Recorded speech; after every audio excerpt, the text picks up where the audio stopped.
Blackpink have recently announced their comeback in August. Now, they didn't say exactly when in August, but I'm going to predict it's between the 20th and the 21st of October.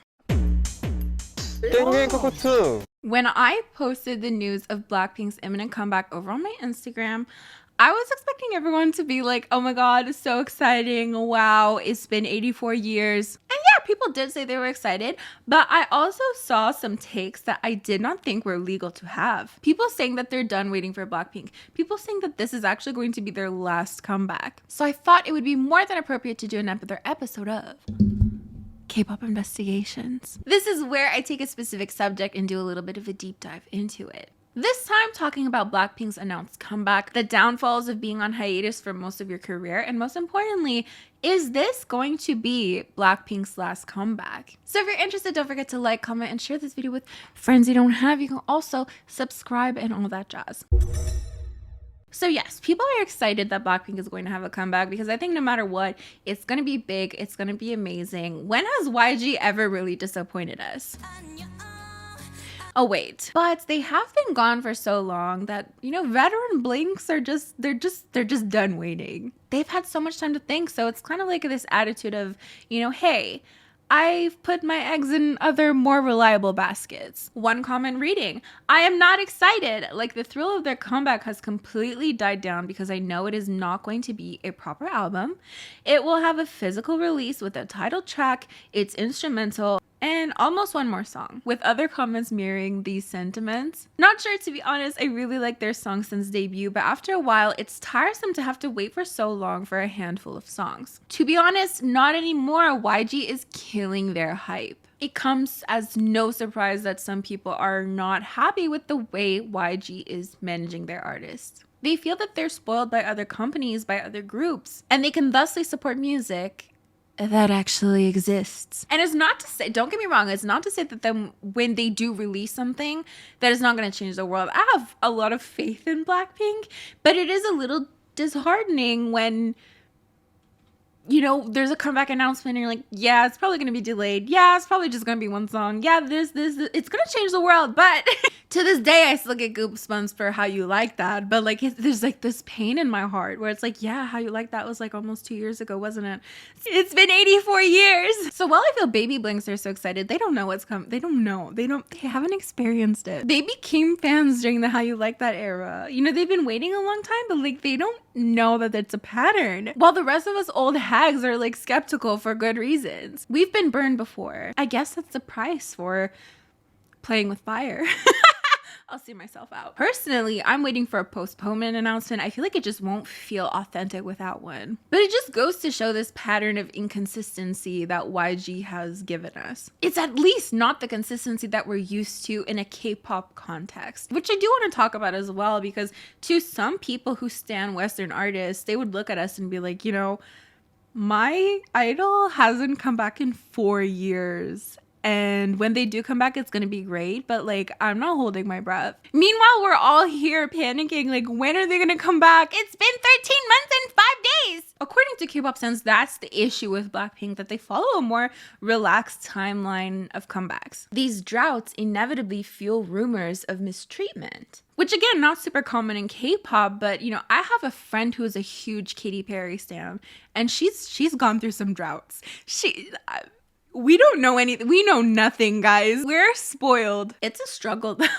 It's a struggle though because it is a saturated market. If Blackpink is always gone, like how are you supposed to stand them?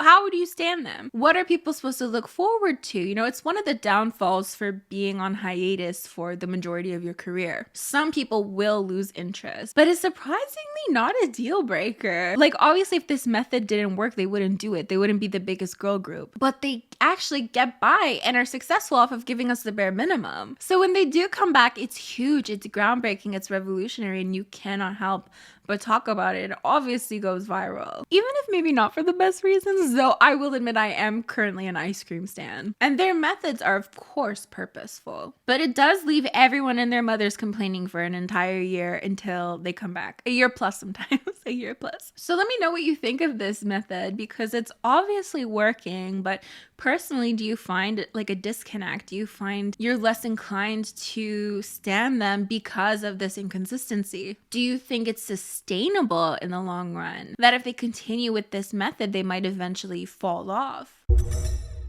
Which brings us to the second part of this video, which is people generally not being super confident in Blackpink's longevity. Sure, in some part it does have to do with this method of always being gone, but there's a lot of other factors. Number one, YG not being super good with their girl groups. Another aspect is a lot of K-pop groups just not making it past 7 years. A lot of contracts are 7 years long, so when it comes to the end of the contract, a lot of groups just don't make it. That's why there's the 7-year curse. And Blackpink debuted way the fuck back in 2016. That's like 21 years ago. Groups just generally don't make it this far, and if they do, they're hiding whole ass children's and partners. This is what I think leads people to think that this is Blackpink's last comeback. You know, they're gonna have a big bang, huge comeback, huge project, huge tour, and then that's it. That's going to be it. But I'm just not super confident in that theory, because though we're not necessarily happy with them being gone all the time, it is a very sustainable way of doing things. I don't want to say this in a way to like discredit anyone,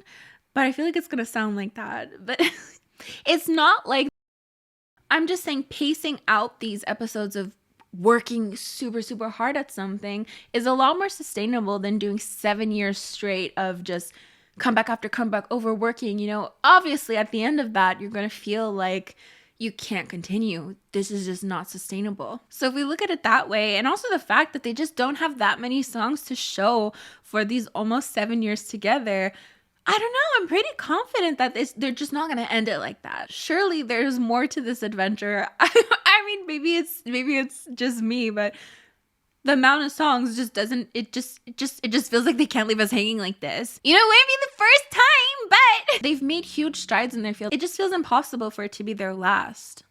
Farewell. If we look back on their career, they've literally done everything. They've brought us Girl Crush, more Girl Crush, a little bit more Girl Crush. They did a cute concept in there. A lot of people didn't like it, but given the reasons I've listed, again, it just feels like there's a lot of unfinished business. We didn't even get a subunit. 21 in their debut year had a subunit, and 3 solos. Wait, the math isn't mathing. 2 solos. But maybe that's wishful thinking. YG does like to ruin everything.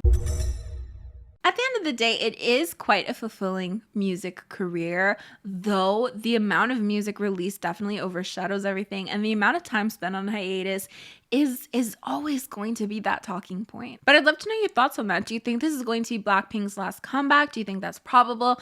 Because I think they could do like another 7 years of just not releasing shit. Unless there's a huge scandal, like, you know, I'm talking like drug smuggling level scandal. Because we've seen windows being brought into Blackpink scandals. They're gonna have scandals. It's going to happen no matter what. But I think unless something huge really happens, I don't think it's super probable. But yeah, you can let me know what you think of all of that. As for me, I'm gonna get going, but don't forget to like, comment, and share this video with friends you don't have. You can also join my channel members by clicking the join button next to the subscribe button. These are the lovely individuals who help support my channel on a monthly basis. It means the world to me. And if you made it this far, leave in the comments a black heart emoji and a pink heart emoji. Even though I really don't like the colors Blackpink together. Don't tell anyone. But I'm gonna get going, so I'll see you guys next time. Bye! So, I had a dream, and in that dream, this is why I made this video. It's a sign. I don't know what kind of sign, but it's a sign. I had a dream that Lisa had her second solo, and it was so bad, unfortunately. And of course she had her second solo before Jisoo even had her solo, so everyone was mad about that. But yeah, that was the dream. Anyways.